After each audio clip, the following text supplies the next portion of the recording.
I feel very proud with how the movie has turned out. It was really neat seeing the metamorphosis to this incredible feature film. I think the best part of it is that we got to grow in our relationship with each other and the Lord, but also make a movie at the same time. This felt like something beyond us. This felt like something bigger than me, felt like something bigger than anybody who worked on it.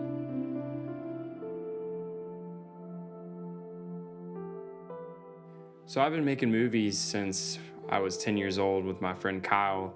You know, we went from making movies like running around in the backyard with my parents' camera to making more advanced short films where we have like laser battles and other crazy things. But as we kept doing these short films, slowly but surely, you know, we kept kind of traveling towards this idea of making a feature film.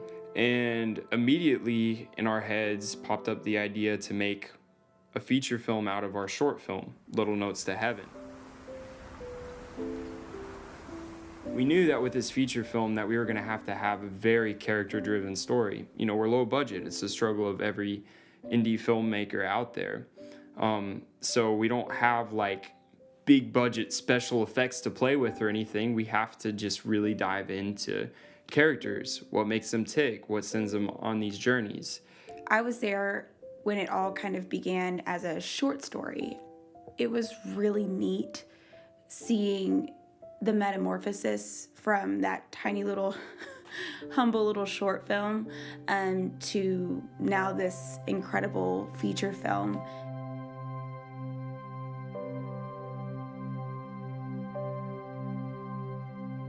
Little Notes to Heaven was basically a collaborative effort created by a bunch of friends, really. You know, most of us are in our early 20s. I got to know Cody at a movie theater we worked at together. And then a year later, he was like, hey, I got the script. We're going to do this movie. Cody and Kyle pretty much just, I wouldn't say dragged me in here, but, you know, I really wanted to be a part of the process, the movie-making process. And I was like a Swiss Army knife. You know, I did whatever they needed me to do. Also some of the music as well. I made the score for Little Notes to Heaven. I've been making scores for Cody's movies since we first started. And I also took on audio engineering. It was a new thing for me. So I met Cody Halford in high school, and that's kind of when this all started. And I did a short film with him a while back called Time's Blood. Please, sir, you have to help me. No, I can't. Please, you have to help me. No. Where did you get that? And then I saw him post this audition on his Facebook page, and I just felt like really compelled to respond to it, which was weird. I never felt that urge to do something. Obviously, it was like a total God thing. You know, now would be a perfect time for it? What? For you to finally tell me why you gave me that first note. Well, isn't it obvious? I gave it to you so I could be here right now, in this moment with you. Cheese ball. What? Oh, come on, that was good. Who says I don't like cheesy? Oh.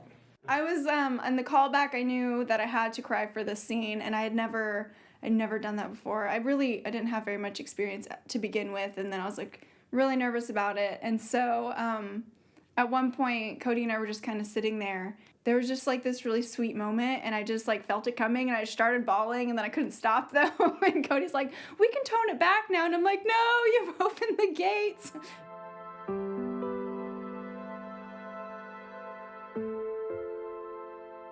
Amelia just kind of fit with my personality really well in general, I felt like. And then Cody also talked to me about how she was similar to someone in his life that he was pretty close to, and so that made it easier to kind of pick up on their relationship and their kind of quirks. So I play the character of Kyle, and Kyle is like the fun of the movie. He's this fun-loving, goofy guy.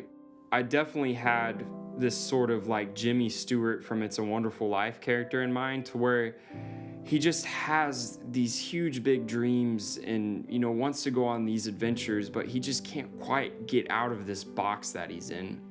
And I think Kyle gets a lot of his answers through Amelia, and that's what's beautiful about this love story, is that the Lord is able to use each of these individuals to help one another. Have you ever stopped to think that maybe people are missing out on you? Like, take right now, for instance. There's a guy in a field that gave you a note, and you took a step to be here. And if you hadn't, I would have missed out on you. Thank you. The shoot for this movie was a 6-month-long process of just shooting like once or twice over the weekends. You know, us being younger kids, we all have school to go to. All of us had part-time, if not full-time jobs. And so that was just a lot all at once. And I think it was also sometimes hard because we didn't know, like, what are we making this movie for? Like, is this going to be for nothing, or is this going to go somewhere? Shot 2, scene 26B, take 2, action. What is happening here? Go away, I'm the director now. The general vibe of filming on set was, I guess, friendship, really. Just kind of, you felt homey while making the movie. It just felt like you were with people who, you know, wanted to do the same things you wanted to do and cared about each other. I mean, it was so nice to just not only be able to film and be artsy and have fun, but also have this good, solid group of people that I could count on and tell them if I was having a hard day or ask them to pray for me. And that was, I think, the best part of it, is that we got to grow in our relationship with each other and the Lord, but also make a movie at the same time. The post-production process requires a lot of patience for anybody that works in it. And of course, me and my buddy Kyle, we were having to play multiple roles during that post-production process. Cody and I, we would be going to bed around 5 in the morning after working on these films, and we'd wake up and get right back to it. There were days that in post-production, we would look at the movie and think it was the best movie ever out there. And then there were other days where we wanted to just throw the movie in the garbage and just completely can it and forget about it for the rest of our lives. You know, it's a process, and you know that this isn't just gonna be a smooth cakewalk. It's gonna come with some bumps in the road. And, you know, we were patient with it, and we understood that, you know, God is gonna see us through it. We wanna honor God through this movie, and it was something that truly kept me motivated through the whole thing. Cody came to me and said that he would love to use some of my music on the film if I'd let him, and I was just so beyond excited. And not only that, there was a lot of local Dallas incredible talent that got to be featured. I feel like every song really does a fantastic job at explaining what's happening in that character's heart and in that character's mind. Cody came up to me and he was like, I need a God theme for the music. I need a God theme that, you know, basically captures the character that I want, that is God in this movie. And it was a big deal to me. It was exciting because I was thinking, okay, I get to actually put my relationship with God in a melody.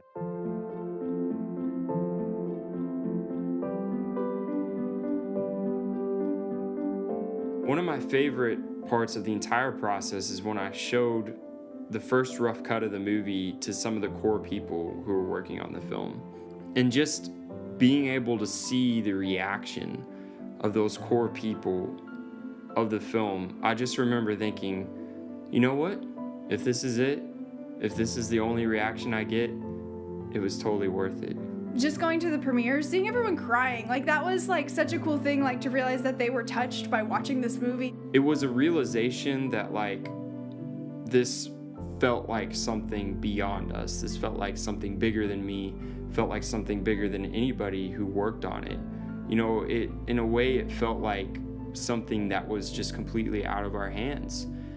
Man, I'll tell you one thing. It's probably not going to be used, but man, every time I watch this film, I get a headache from the end, like at the end of it, because I'm trying not to cry. Like I'm holding back tears.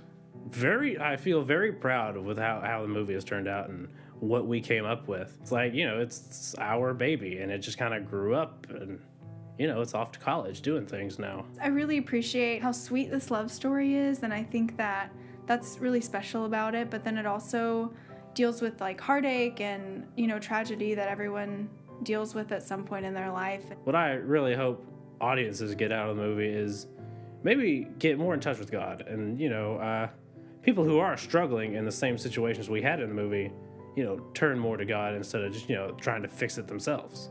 It has what you'd want in every love story, plus more, plus a God element. It was an encouragement to me as somebody who's going through a personal relationship at the time, to know, okay, you know what? It's okay to struggle. It's okay to not have the perfect, quote unquote, fairy tale love story. It's real and it's raw, but it's beautiful. And ultimately, Little Notes to Heaven is a story about how love has victory.